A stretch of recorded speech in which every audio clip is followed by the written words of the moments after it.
Forget everything you think you know about self-care. Today we're unveiling the ultimate brain hack: adaptive self-compassion.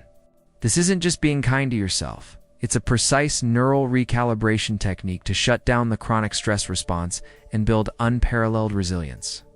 Even when life feels impossible, discover the groundbreaking strategy no one else is talking about. Most people believe that the way to push forward is to be harder on themselves. When they fail, they criticize. When they feel tired, they shame themselves. When they slow down, they assume something is wrong with them. But neuroscience shows something very different. The brain does not reset through pressure. It resets through safety. This is where adaptive self-compassion becomes powerful, because it is not about comfort or excuses. It is about how the brain exits threat mode and re-enters learning mode. When you make a mistake, your brain can react in two ways. The first is self-criticism. This activates the threat system, increasing cortisol, tightening attention, and narrowing thinking. The brain becomes focused on survival, not growth. The second response is adaptive self-compassion. This does not mean ignoring the mistake. It means acknowledging it without adding emotional threat. Research by psychologist Kristin Neff shows that self-compassion lowers cortisol while increasing feelings of safety, which allows the prefrontal cortex to stay online. This is critical because the prefrontal cortex is responsible for reflection, planning, and behavioral change. When you attack yourself, you actually shut down the very system needed to improve. This is why harsh motivation feels effective for a moment, but leads to burnout over time. The brain stays in a loop of stress without recovery. Adaptive self-compassion works differently.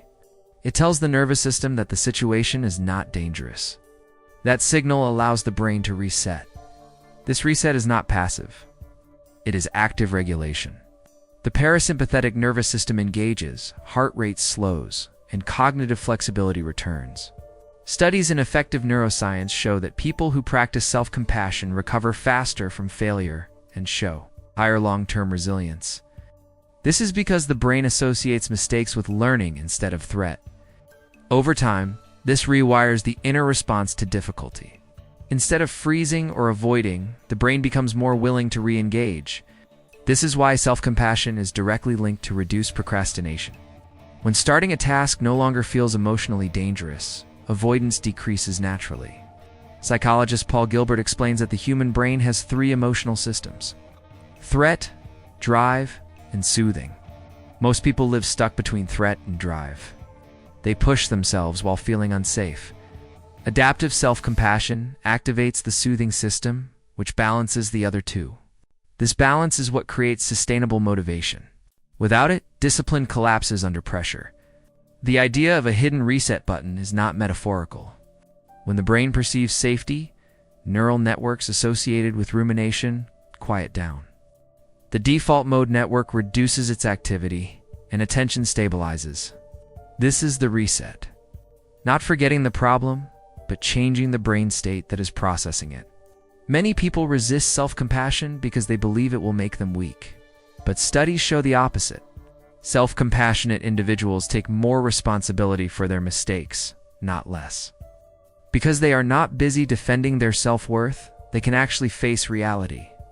This is why adaptive self-compassion leads to growth, while self-criticism leads to stagnation. One attacks identity. The other targets behavior. The most surprising part is this: the brain does not learn from pain the way people think it does. It learns from contrast. Safety allows the brain to explore alternatives. Threat forces repetition. When you treat yourself with adaptive self-compassion, you are not letting yourself off the hook. You are giving your brain the conditions it needs to change. This is the reset most people are looking for but never activate. They search for motivation, discipline, or control, when what the brain actually needs is permission to recover. And once that recovery happens, effort no longer feels like punishment. It feels possible again.